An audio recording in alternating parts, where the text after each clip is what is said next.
हमें आहत तो हुआ है, लेकिन हमें उनकी प्रॉब्लम भी समझनी पड़ेगी कि घर टूटा है, घर बनाने में बहुत जी जान लगती है। पूर्व आईपीएस ऑफिसर लड़ा था, उसे क्यों हरा दिया, और बाद में हारा तो ठीक, बकरे के ऊपर उसकी फोटो लगा दी गई और काट दिया गया। तो लोग बड़े बुजुर्ग भी करते हैं, वो बुजुर्ग आदमी हो गया, उसको यात्रा लेके रह गया बस। वो युवा नेता है। कहाँ युवा नेता, बगैर प्रधानमंत्री बनेगा मरेगा, ये वीडियो रख लेना मेरे। बोलने की हिम्मत नहीं होती थी। आज अगर आप यहाँ पे बोलते ना पहले के टाइम में, 4 दिन में आपके घर से टंगवा लेते लोग। कोर्स मैंने 2.5 लाख रुपए का किया, वही कोर्स मिनिस्ट्री ऑफ माइनॉरिटी में मुस्लिमों के लिए फ्री ऑफ कॉस्ट करवाया।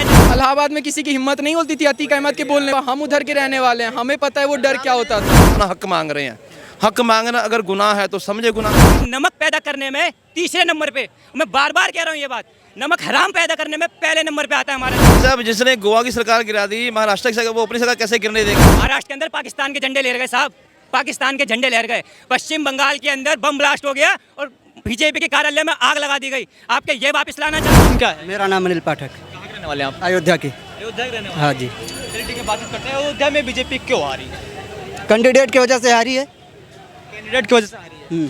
क्या नाराजगी थी ऐसा कैंडिडेट से? कैंडिडेट से तुम चुनाव के समय जाते हो वोट मांगने के लिए, उसके बाद पब्लिक की कोई समस्या सुनोगे नहीं, पब्लिक से मिलोगे नहीं, तो पब्लिक नाराज थी उससे। अयोध्या के लोग के जात पे वोट डालते हैं या मतलब कि विकास पे वोट डालते हैं? आप विकास पे वोट डालते हैं। अयोध्या में विकास हुआ है या नहीं हुआ? विकास तो हुआ है। और क्या चाहिए आपको? अब वही जो नाराजगी थी पब्लिक की, वो अपनी नाराजगी जताया और क्या किया। 8,500 फैक्टर तो काम नहीं आया। अभी नहीं सर मत झुकाइए, बताइए मिला कि नहीं 8,500? मिला मिल गया क्या? नहीं, वो हमें इससे उससे नहीं मतलब। अभी आपने कहा मिला, जिसको मिला होगा उसको मिला होगा। मैं फिलहाल मैं तो यही रहता हूँ। आप यही रहते हैं? हाँ। परिवार वहाँ रहता है? नहीं, परिवार सब बाहर है। मतलब आपने आपके घर आपके परिवार से वोट गया ही नहीं? नहीं, वोट गया है, वोट डालने गए थे, वोट डाल के चले आई। किसको वोट गया फिर? बीजेपी को। हाँ जी, शुरू से ही बीजेपी को ही जाता है। क्या नाम है आपका? मेरा नाम है हिमांशु शर्मा। क्या लगता है आपको जो इस देश में बेरोजगारी महंगाई का बड़ा मुद्दा बनाया जाता है कि विपक्ष लगातार कहता है कि इस देश में बेरोजगारी जो है, महंगाई जो है चरम सीमा पहुंच गई है, बड़ा मुद्दा है, फैक्टर है। कहीं ना कहीं यही फैक्टर जो आज है बीजेपी का जो सीटें इतना कम आई हैं, लगता नहीं कि यही काम आया? सर मैं बताता हूँ एक चीज़, मेरे पिताजी नहीं है, ठीक है। 12वीं में जब मैं पहुँचा ना, मेरी मम्मी ने मुझे कहा था कि घर में रहना है ना तो मुझे 5,000 रुपये देने पड़ेंगे, अगर घर में रहना है तो, नहीं तो बाहर हो जा अपना। उस समय मैं जैसे ही स्कूल ख़त्म करा, मैं पार्सल करता था, डिलीवर उस समय मैं करता था। और मेरी एक फ्रेंड है, कनाडा में गई है, यहाँ के बहुत बड़े जोहरी की बेटी है, और वहाँ पे जाके स्टारबक्स के अंदर डस्टिंग कर रही है। वो बताते हैं कि बाहर के बच्चे जो बिलियनर है, मिलियनर के बच्चे, कोई गार्डनिंग कर रहा है, कोई साफ कर रहा है, कोई कुछ कर रहा है, वो कर रहे हैं। लेकिन हमारे वाले लोग, भाई साहब इनसे पूछ लो ना, सीपीसी क्या होता है? कॉस्ट पर क्लिक होता है। सोशल मीडिया को जब आप हैंडल करते हैं ना, जब गूगल एड्स चलाते हो तो सीपीसी का यूज़ करते हैं। उसमें कैसे करना है? तुम्हारे पास स्किल है नहीं, तुम चाहते हो तुम्हें सरकारी जॉब मिल जाए। और हमारा एक बहुत बड़ा नेता है जो जिसकी दादी प्रधानमंत्री रही, जिसके पापा प्रधानमंत्री रहे, जिसके नाना प्रधानमंत्री रहे, भाई साहब वो प्रधानमंत्री बनने के लिए आज तक स्ट्रगल कर रहा है। और जो चाय वाला था, जिसका आगे ना कोई पीछे, वो प्रधानमंत्री बन गया। हम सीख तो सकते हैं, हमेशा उसकी हम वो करेंगे, अवहेलना ही करते रहेंगे कि ये प्रधानमंत्री चाय वाला है, चाय वाला है। हर कोई सवाल उठा रहा है कि बेरोजगारी। चाइना में जब आप जाके देखेंगे ना, चाइना के अंदर 80%, मेरे एक फ्रेंड है जो एक्सपोर्ट इम्पोर्ट का काम करता है, जिसका वो हैंडसेट मंगाता है यहाँ पर अपनी ब्रांड की उस पर करके लोगो बना के, कहता है 80% बच्चे वहाँ पे ये काम करते हैं, अपना खुद का बिजनेस मैन्युफैक्चरिंग करते हैं। और उसी वजह से आज चाइना है। अगर वो भी कह देता, अगर बिल गेट्स कह देता कि मेरे को गवर्नमेंट जॉब चाहिए, तो वो आज बिल गेट्स बन जाता। अली बाबा को जैक मा कह देता कि मेरे को गवर्नमेंट जॉब चाहिए, तो जैक मा बन जाता। और आज अगर हमने सुना ना, अडानी ने और अंबानी ने कैसे चालू किया, उसने अभी तक मेहनत करके चालू किया ना। आज वैसे वो करोड़पति बन गए हो, लेकिन जब चालू किया तब वो छोटे से ही चालू किया था। हमारे देश की मानसिकता साहब कैसी है? हमारे देश के लोग तो 5 रुपए की बस के पीछे टिकट के पीछे वोट अपना शेयर कर देते हैं। आप क्या बात कर रहे हैं? यहाँ तो जाति जनगणना में तोड़ने की बात कर रहे हैं। चंद्रबाबू नायडू का था, उससे इंटरव्यू लिया गया, उससे पूछा कि सेंसस होना चाहिए, उसने कहा सेंसस हो, लेकिन स्किल का सेंसस हो। और वही राहुल गांधी किसका सेंसस करवाना चाहता है? जाति जनगणना का। अभी अपनी बहन के लिए कह रहा था ना कि अगर मेरी बहन वाराणसी से लड़ जाती तो मोदी जी हार जाते। तब उससे पहले भाषण में क्या कहा? अयोध्या का जो इनॉग्रेशन हुआ, वहाँ पे अंबानी, अडानी, बहुत बड़े क्रिकेटर, वहाँ पे कोई दलित नहीं था, वहाँ पे कोई स्वर्ण नहीं था, वहाँ पे आदिवासी महिला जो हमारी राष्ट्रपति है उन्हें नहीं बुलाया गया। हमको मतलब तोड़ दो। मोदी जी प्रयास में लगे 10 साल से कि इनको जोड़ दे भाई, जोड़ दे। 140 करोड़ जनता, जब उन्होंने कहा डीपी चेंज कर दो तो डीपी चेंज कर दी। आप कैसे राहुल गांधी को वोट दे सकते हैं, मेरी तो समझ में नहीं आता। जिस दिन राम मंदिर का इनॉग्रेशन हो रहा था, ये सारे कांग्रेसी काले कपड़े पहन के संसद में धरना दे रहे थे। क्या भूल गए क्या आप वो? मैं उन सभी अयोध्या वासियों से कह देना चाहता हूँ, हमें आहत तो हुआ है, लेकिन हमें उनकी प्रॉब्लम भी समझनी पड़ेगी कि घर टूटा है, घर बनाने में बहुत जी जान लगती है, लेकिन अगर घर टूटा है, सड़क पे है, तो आपको छोड़ना भी पड़ेगा। लेकिन अगर आपको खुद का घर है तो हम समझते हैं कि वो एक दिक्कत है, हर किसी के दिल में होता है कि हमारा घर कैसे टूट गया। लेकिन घर टूटा इसका मतलब ये नहीं जब पहले चोर चक्के गुंडे थे आप उसको वोट दे दोगे, जिसने इतनी मेहनत करी। देखा ना, जैसे इमरान मसूद जीता सहारनपुर में, लड़की के पीछे ही हाथ लगाना चालू कर दिया। कौन था? नाम ले देंगे तो दंगा हो जाएगा। सलमान था, मैं डरता नहीं, सलमान था वो लड़का। उसके बाद उसके पैर ऐसे तोड़ दिए कि चलने लायक नहीं बचा। जिस दिन महाराष्ट्र के जैसे ये ओपिनियन वो आया हमारा रिजल्ट, महाराष्ट्र के अंदर पाकिस्तान के झंडे लहर गए साहब, पाकिस्तान के झंडे लहर गए। पश्चिम बंगाल के अंदर बम ब्लास्ट हो गया और बीजेपी के कार्यालय में आग लगा दी गई। आप क्या ये वापस लाना चाहते हैं? आप देखिए सोशल मीडिया पे वीडियो वायरल हो रही है, जहाँ टीएमसी का लीडर वो खड़ा हुआ, बूथ लेवल का कार्यकर्ता, वहाँ से आता है, इंक लगाता है और वहाँ से वही वो खुद टीएमसी का बटन दबा रहा है। अब आप क्या बोलेंगे? धांधली हो रही है भाई साहब। जिस देश के अंदर, पश्चिम बंगाल के अंदर तो पुलिस सीबीआई को लॉक कर लेती है, उस देश में आप क्या उनकी सोचते हैं कि हमारे देश की लोगों की सोच खुली होगी? अमृतपाल जैसा जो खालिस्तान बनाना चाह रहा है उसको वोट दे दिया और उसको जिता भी दिया। ऐसी तो हमारी जनता है। कहते हैं पढ़ा लिखा होगा वो देश का प्रधानमंत्री होना बहुत अच्छा है, तो एक आईपीएस ऑफिसर लड़ा था, उसे क्यों हरा दिया? पूर्व आईपीएस ऑफिसर भाई साहब, पूर्व आईपीएस ऑफिसर लड़ा था, उसे क्यों हरा दिया? और बाद में हारा तो ठीक, बकरे के ऊपर उसकी फोटो लगा दी गई और काट दिया गया। ये कहाँ की शर्मनाक बात ही है। और जब आप देखेंगे, जब कांग्रेस की 99 सीट पे सारे चमचे ऐसे खुश हो रहे, पता नहीं कहाँ से जीत लिए। वो एक बच्चा होता है ना जो सोचता है मैं एग्जाम में 99% लाऊंगा और 99 की जगह 95 आ जाते हैं तो सर पकड़ के बैठ जाता है, मेरे 99 नहीं आए 95 आए। और एक क्योंकि हमने उम्मीद लगा ली भाई वो 99 लाएगा। और एक बच्चा ऐसा होता है, अब ये तो लाए बस पास ही हो जाए वही बहुत है। तो राहुल गांधी वो है, अरे ये तो 99 ला के ऐसे विक्ट्री के साइन दिखा रहे जैसे इन्होंने देश जीत लिया हो। विक्ट्री जैसे उन्होंने देश जीत लिया हो। अरे भाई साहब, ये पप्पू जो चीलों को रोजगार दे रहा है, खेतों में टाइल लगवा रहा है, आटे को आजकल बच्चों से पूछेगा ना बेटा आटा किलो में आता है लीटर में, वो भी बता देगा किलो में। आपको ये और वो आज गठबंधन इतना टक्कर का गठबंधन बन गया कि आज मोदी जी को बहुमत तक नहीं लाने दिया। नहीं लगता आपको ये गठबंधन है? मैं कहता हूँ विडम्बना है इस देश की कि इस देश के अंदर ऐसे लोग बैठे हुए हैं जो जातियों में बांट रहे। हमसे बाद में सिंगापुर आज़ाद हुआ था भाई साहब, चाइना हमसे बाद में हुआ, कहाँ से कहाँ पहुँच गया। आरोप लगता है कि बीजेपी लेके चलते हिंदू मुसलमान करती है, ये एक बहुत बड़ा मुद्दा बनता है देश में। आपको लगता है कि बीजेपी जो पार्टी है कि वाकई में इस देश में हिंदू मुसलमान कर रही है या फिर विपक्ष कर रहा है? ये एक भी भाषण दिखा दो मोदी ने जो कहा हो कि मुस्लिमों को मैं ये उज्ज्वला योजना नहीं दूंगा, शौचालय योजना नहीं दूंगा, आवास योजना नहीं दूंगा, किसान समृद्धि योजना नहीं दूंगा। मैं एक भी दिखा दो। 532 घर दिए रामपुर घर के अंदर। हमारा मैं कहता हूँ कि सोल्ट पैदा करने में यानी कि नमक पैदा करने में तीसरे नंबर पे, मैं बार बार कह रहा हूँ ये बात, नमक हराम पैदा करने में पहले नंबर पे आता है हमारा देश। पाकिस्तान तो बाद में, पाकिस्तान के लोग इतने वफादार तो अपने नेता के लिए, अपने देश के लिए खड़े जाते हैं। अपने देश के प्रधानमंत्री को कुछ ये नहीं कहते मौत का सौदागर पिटेगा, इसकी कब्र खुदेगी, मारा जाएगा, चोर चौकीदार। कैसी भाषा है? आप पढ़े लिखे हो, केजरीवाल IRS था इंडियन रेवेन्यू सर्विस में। अबे करता क्यों नहीं है? ये तो इनकी लैंग्वेज है, ये पढ़े लिखे होते हैं।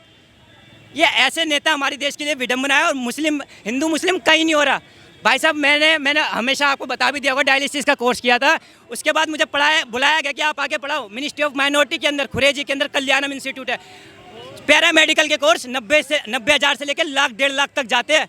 जो कोर्स मैंने 2.5 लाख रुपए का किया, वही कोर्स मिनिस्ट्री ऑफ माइनॉरिटी में मुस्लिमों के लिए फ्री ऑफ कॉस्ट करवाया जा रहा है। ये तो इतने नमक हराम है, वो भी भूल गए कि OT technician, dialysis technician, paramedical, ये पैथोलॉजी के कोर्स बड़े महंगे होते हैं, इनको फ्री में करवा रहे हैं। फिर भी इतने आसान फरामोश है कि भारतीय प्रधानमंत्री को कहते हैं कि इसको वोट नहीं देंगे, सबको दे देंगे। क्या लगता है आपको, जो 400 पार का नारा जहाँ लगता था, हाँ। आज वो 200 मतलब 93-94 पे आके अटक गए। अब फिलहाल तो 303 सीटें हो गई हैं निर्दलीय को लेके। क्या कारण रहा जो इतनी कम सीटें आई? हालांकि बीजेपी बहुमत पार भी नहीं कर पाई। क्या वजह रहा, क्या कारण रहा जो बीजेपी समझ नहीं पाई, जो आज मोहन भागवत समझा रहे हैं कि वहाँ पर मणिपुर पे ध्यान नहीं था, बेरोजगारी महंगाई पे ध्यान नहीं था। बीजेपी अपने जीत पर इतना मतलब कि मग्न हो गई थी कि उसको ज़मीनी स्तर का मुद्दा उसको समझ में नहीं आया। देखिए, पहले मैं मोहन भागवत जी का लेता हूँ, आपका जो सवाल था। मोहन भागवत जी से पहले क्यों नहीं बोले? जब तक आपके साथ हो चल रहे थे तब तक मणिपुर ने याद नहीं आया, अब नहीं चल रहे तो याद आ गया। मैं इस पे बीजेपी का भी बोलता हूँ, कटाक्ष करता हूँ। आप कैसे भूल सकते हैं जो आपके लिए घर घर जाके प्रचार करते थे, आज भी प्रचार करते हैं। अगर ये नड्डा साहब नहीं बोलते कि हमें ज़रूरत नहीं है, अटल जी के समय हमें ज़रूरत थी, आज आपको ज़रूरत नहीं है, आप भूल गए। तो ये पहला कारण। दूसरा कारण बीजेपी हारी लल्लू सिंह का। हमें सबसे ज़्यादा ये हो कि लल्लू सिंह जी का जमात में निकल के आ रहा है, जब आप गए ही नहीं। सारे नेता ये करते हैं, ये लल्लू सिंह कोई खास नहीं है। अवधेश का भी पूछा गया जब इंटरव्यू हो रहा है, जय जय श्री राम बोलो, आप हंस रहा है दांत फाड़ के, मैं तो नहीं बोलता है, मेरी तो जग जाया, हमारी तो विचारधारा सेम है। मेरे यूपी के लोगों से एक सवाल है, मान लिया कि लल्लू सिंह नहीं आए तो आप नोटा दबा देते, सरकार घुटने पे तो लानी थी, तो घुटने पे तो वैसे भी आ जाती, एहसास हो जाता, घुटने पे आ जाती सरकार, नोटा पे दबा देते। आपने ऐसे लोगों को दे दिया जिन्होंने ना राम भक्तों पे गोली चलवाई, सरयू में उनके अवशेष ऐसे फिकवा दिए। आपने ऐसे लोगों को जिता दिया, वो बाद में खुश होकर कहते हैं वो इन स्विंग और आउट स्विंग वाले दोनों पिता की नाक टेढ़ी है ना। जब आप देखेंगे, आप जैसे पत्रकार मोदी को सवाल पूछ रहे थे, क्या कहता है वो, करूंगा तुम्हारा इलाज दूसरे तरीके से, आपने वीडियो देखी होगी। ऐसे तो ये नेता है, आप इन्हें जिता रहे। हमारे लोगों के अंदर ना सर पॉलिटिक्स की आजकल, मैं कहता हूँ मुस्लिम लोग बहुत जागरूक हो गए, उनको पता अपनी वोट की वैल्यू। 70 साल तक हिंदू ये नहीं समझ पाया कि कांग्रेस क्या करना चाह रही है, वो 5 साल के अंदर समझ गए थे ये दोनों क्या करना चाहते हैं, हमारे लोग समझ नहीं पाए। फिर जो मोहन भागवत जी से बगावत करने के बाद उसको ये मतलब बीजेपी को ये परिणाम देखना पड़ा। बिल्कुल, मैंने आपसे क्या कहा, उनके लिए प्रचार ग्राउंड लेवल पे जो करते थे ना, ये संघ के आदमी ही करते थे। संघ वाले जाते थे, डोर डोर वोट मांगते थे। मैं वीडियो देख रहा हूँ, कांग्रेस वालों ने ये नीति अपना ली थी कि आप हमें वोट दो, आपको 8500 रुपये मिलेंगे, खटाखट पहली नौकरी पक्की, और घरों पे जा रहे थे। इसका फायदा मतलब विपक्ष ने भी उठाया। विपक्ष ने उठाया ना, उन्होंने डोर टू डोर कैंपेनिंग करी, इन्होंने डोर टू डोर कैंपेनिंग नहीं करी, तो इसका नुकसान तो बीजेपी को उठाना था, और जो उठाया और उसका रिजल्ट उन्हें मिला भी। क्या कहना चाह रहे हैं आप? क्या चीज़? अभी जो फिलहाल बेरोजगारी महंगाई की मुद्दा चल रहा है, कोई बेरोजगारी नहीं है, सब काम चल रहे हैं, कोई दिक्कत, हाँ सब काम चल रहा है। बीजेपी की जो कहा जा रहा है कि बीजेपी 6 महीने की सरकार है, बस बैसाखी की सरकार है, वो गिर जाएगी। ऐसा नहीं है, पूरे 5 साल चलेगी, कोई दिक्कत नहीं आएगी, कोई दिक्कत नहीं आएगा 5 साल के बीच। कोई दिक्कत नहीं आएगी। आशा है आपको? बिल्कुल, आज निराशा नहीं है, भरोसा है? आशा है, भरोसा है। सरदार जी क्या कहेंगे, जो बैसाखी की सरकार बनी है 6 महीने बाद कहा जा रहा है गिर जाएगी? कौन बोलता है गिर जाएगी? वो अगले नहीं गिरेगी सर, नहीं गिरेगी, सरकार बिल्कुल कामयाबी से चलेगी। भाई साहब, जिसने गोवा की सरकार गिरा दी, महाराष्ट्र की सरकार, वो अपनी सरकार कैसे गिरने देगा, है ना? ये फालतू की बात है कि मोदी चला जाएगा, मोदी अगले 20 साल नहीं जाने आने वाला है 6 महीने में। कहाँ परिवर्तन आएगा? नया प्रधानमंत्री बनने नहीं, वो प्रधानमंत्री भले अलग बन जाए, पर आएगा उसी पार्टी का, बीजेपी का ही, दूसरी का नहीं आएगा। कोई लायक है बताओ, आप बता दो, मीडिया वाले कोई है तुम लायक बता दो। आपको नहीं लगता कि प्रधानमंत्री की ये इतनी लड़ाई लड़ रहे हैं, वो भारत जोड़ो यात्रा कर रहे हैं? वो भाई साहब, वो यात्रा कर रहे हैं ना, यात्रा तो लोग बड़े बुजुर्ग भी करते हैं, वो बुजुर्ग आदमी हो गया, उसको यात्रा लेके रह गया बस। वो युवा नेता है। कहाँ युवा नेता? उम्र हो गई है वो भाई साहब बगैर प्रधानमंत्री बनेगा मरेगा, ये वीडियो रख लेना मेरे पास। सरदार जी, आप मुझे ये बताइए, देश में लगातार विपक्ष एकजुट होके कहता है कि इस देश में बेरोजगारी है, महंगाई है। भाई जिसको ठीक है। काम नहीं ना आपको करना, लगता है कि नहीं फालतू बातें, जिसको काम नहीं ना करना उसके लिए बेरोजगारी है, जिसको काम करना ना वो करेगा काम। आप ज़मीनी हकीकत से दूर हो, समझे कि नहीं? जिसको काम करना ना तो वो अपना रास्ता खुद निकाल लेगा, और जिसको नहीं करना उसको हल्ला ही करना है। वो हल्ला 20 साल पहले भी करते थे, अभी भी करते हैं, 20 साल बाद भी करेंगे, उनका कोई हल नहीं है। देश का जो बड़ा वर्ग है, युवा वर्ग है, वो रोजगार मांग रहा है। आपको नहीं लगता कि इसी रोजगार के मुद्दे पे चुनाव बीजेपी इस बार बहुमत से कम आई? नहीं, ऐसा नहीं है भाई साहब, आपको शायद गणित नहीं पता। 29 पार्टियां मिलके इलेक्शन लड़ी हैं यूपी के अंदर। अगर सरकार वो सीटें हारी है ना बीजेपी, तो वहाँ सपा का और कांग्रेस का वोट बैंक इकट्ठा हुआ है। वो एक्चुअली क्या था, उनका मैनिफेस्टो क्या है उन पार्टियों का? मोदी को हटाना है बस। पहली बात तो उनका मैनिफेस्टो में मुझे अभी तक पता नहीं चला, क्योंकि इंडिया अलायंस का मैनिफेस्टो अभी तक आया नहीं। एक ही है सर, समाजवादी पार्टी अपना अलग मैनिफेस्टो निकाल रही है, कांग्रेस पार्टी अपना अलग मैनिफेस्टो निकाल रही है। उनका एक ही है कि मोदी को हटाना है, संविधान को भी बचाना है। संविधान बचा ही हुआ है सर। आरक्षण को जो समाप्त करने वाले थे उसको भी बचाना। कहाँ समाप्त किया आरक्षण को? विपक्ष कह रहा था। वो उनके कहने से क्या है, वो तो बोलते कि हम राजा बन गए राजा। वो मोदी गिर गया मोदी, उनके कहने से कुछ नहीं होगा। अभी जो 5-7 राज्य बचे हैं ना, वहाँ भी बीजेपी आएगी भाई साहब, ये समझ लो, वो ये समझ लो। कांग्रेस पार्टी किस अभी लोग बोलते ना, अभी सबसे बड़ा ये हल्ला हम चाहते हैं कि पंजाब में एक भी सीट नहीं आई। मैं अमृतसर का रहने वाला हूँ, ठीक है? बीजेपी का वहाँ 6% से वोट चला गया 20% पे। आंकड़े देख लेना आप जाके इलेक्शन कमीशन से। आप पंजाब से अमृतसर से हैं, वहाँ से एक चीज़ और कहा जा रहा है कि अमृतपाल सिंह जो कैसे जीत गए। हाँ जी, अमृतपाल सिंह कैसे एक होता है ना, एक हवा होती है, वही कुछ हुआ है। ठीक है, आपको लगता है सरदार जी उनको जीतना चाहिए? उनको जितना चाहिए था। कैसे? जितना इसलिए जैसे कि उसने जो मुद्दे उठाए नशे के, और भगवंत मान नकारा सरकार है, नकारा रहेगी, उससे कोई काम नहीं होगा। अमृतपाल सिंह की बात कर रहा हूँ जो कहते हैं कि खालिस्तान की डिमांड करते नहीं करता। आपको वीडियो दिखा दीजिए। हैं। आप उस तो उनके ऊपर ऐसे क्यों लगाए? आज वो असम में क्यों बंद है? इसलिए बंद है कि वो एक बहुत बड़ा मुद्दा बन गया था उसके लिए। नशा जिस मुद्दों को लेकर, सुन लीजिए, जिस मुद्दों को लेकर कांग्रेस सरकार सामने आई पिछली बार, अभी आम आदमी पार्टी आई, पिछले 7.5 साल से बीजेपी मुख्य सरकार वहाँ पे, नशा पहले से बड़ा है, कम नहीं हुआ, और यही व्यापारी हैं सभी। आपने शायद उनका वीडियो देखा नहीं है। वो कह रहे हैं कि हम भारत को अपना हिस्सा नहीं मानते हैं, हम पाकिस्तान के पास हैं। फालतू बातें हैं, वो लोगों की कहीं बातें हैं। ठीक है, वो बिल्कुल भारत के संविधान को मानता है। ये फालतू की बात है, वो हम अपना हक मांग रहे हैं। हक मांगना अगर गुनाह है तो समझे गुनाह। अब एक चीज़ बताइए, बहुत सारे सिख बंदी ऐसे हैं जेलों के अंदर जिनकी सज़ा पूरी हो चुकी है, उनका भी मुद्दा है। पंजाब में ड्रग्स बिक रही, उनका भी मुद्दा है। उसने बहुत सारे लोगों को नशे से हटाया। तो आपने किस मुद्दे पे अपने आम आदमी पार्टी को वोट किया था वहाँ पे? इसको हमने नहीं किया, हम तो बीजेपी को वोट करते हैं। हमने तो किया ही नहीं। आज देखो, 2.5 साल में अभी उनके कितने एमएलए थे सरकार? 92 एमएलए थे आम आदमी पार्टी के पिछली विधानसभा में। अभी उनसे 92 से उनसे 62 विधानसभा हार गई आम आदमी पार्टी। लोगों ने 2.5 साल के अंदर विरोध कर दिया उनका। ये छोटी बात नहीं है। और पिछली बार जब थे सिर्फ 2 एमएलए थे बीजेपी के, अभी 23 विधानसभा जीते हैं बीजेपी ने पंजाब में। अच्छा सरदार जी, आप मुझे ये बताइए कि अब तो 2024 में संविधान मतलब संसद अपना एक ऐसा इतिहास रचने जा रहा है जहाँ पे 51% आपराधिक मामले में जो आरोपी है वो संसद भवन में बैठेंगे। तो इसका मतलब क्या ऐसा लगाया जाए कि आज इस देश का जो राजनीति है वो किस मोड़ पे जा रहा है? पहले नहीं थे, पहले कम था, लेकिन 51% आधे से ज्यादा अगर होना इस देश की। अतीक अहमद नहीं था, अतीक अहमद नहीं था। अतीक तो उस समय महाराज कम थी। मुख्तार अंसारी सांसद में नहीं बैठता था। कोई उनके खिलाफ कोई उंगली उठाने वाला था, जो उठाता तो जाके आप इलाहाबाद में पता करिए, उन मारे जाते थे वो। और आज जब वो अपने लाइन पे आ गए हैं, आज जब हम लोग हमारे जैसे लोग, आम आदमी जैसे लोग खुल के बोल रहे हैं, तो आप बोल रहे हो कि सांसद में अपराधी बैठ रहे हैं।